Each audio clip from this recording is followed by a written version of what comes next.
సెట్టిపల్లిల పండగ 4వ ఆదివారం అని మనం ప్రకటించుకున్నాం. దానికి ఒక పిలుపు మేరకి వేల సంఖ్యలో ఈరోజు రావడంతో రాబోయే నవంబర్ 16వ తారీఖు ఎంత ఘనంగా ఉంటుందో మిమ్మల్ని చూసి చెప్పవచ్చు. అందరూ గమనించాలి.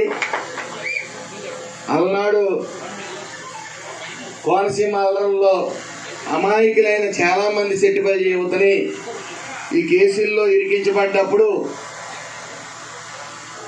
మన వాయిస్ విజయవాడ వినిపించాలి, మనం కలిసికట్టుగా మనం ముందుకు వెళ్ళాలనుకున్నప్పుడు ముఖ్యంగా మహిళలు ఆ రోజు 1,00,000 మంది వస్తే 50,000 మందిని దాటి మహిళలు వచ్చారు.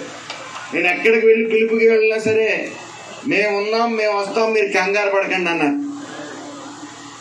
అదేవిధంగా 50,000 వస్తారనుకున్నప్పుడు 70,000-80,000, 1,00,000 మంది వస్తారన్నప్పుడు 1,20,000, 1,25,000 వస్తారనుకున్నప్పుడు 1,50,000. అలాగా ఈరోజు ఎవరి వల్ల కాని పని 1,00,000 మంది పైబడి 1,50,000 మందితో భోజనాలు పెట్టాలంటే అది మామూలు విషయం కాదు. భోజనాలు కూడా జనం సమీకరించాలి, జనం రావాలి అంటే అది మామూలు విషయం కాదు. అది ఒక సెట్టిపల్లిల వల్లే అవుతుంది. మన చరిత్ర మనమే తిరిగి రాస్తామని చెప్పి మనం మూడు సార్లు మనం ప్రూవ్ చేసుకోవడం జరిగింది.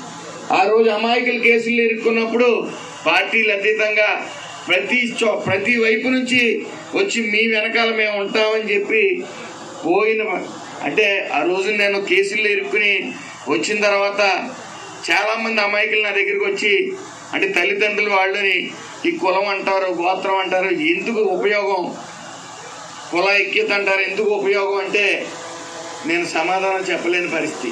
అయితే అప్పుడు ఒకటే అనుకున్నాం, వనభోజనాలు పెడదాం, మనకి కులం బాసెట్టగా నిలిస్తే మళ్ళీ కులం అంటూ తిరుగుదాం, లేకపోతే ఎవరింట్లో వాళ్ళు కూర్చుందాం అనుకున్నాం.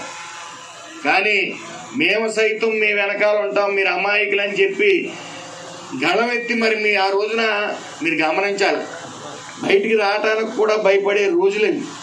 ఎస్పీ గారు పిలిచి పెద్దలుగా వ్యవహరించిన వాళ్ళందరినీ కూడా వార్నింగ్ ఇచ్చారు. అక్కడ ఏ అపశృతి జరిగినా టాప్ టు బాటమ్ ఇంచుమించు పెద్ద మనుషులు అందరి పేర్లు పెడతాం, ఆడవాళ్ళని కూడా తీసుకెళ్ళి లోపల వేస్తామని చెప్పి చెప్పడం జరిగింది. కానీ ఎవరూ లెక్క చేయలేరు.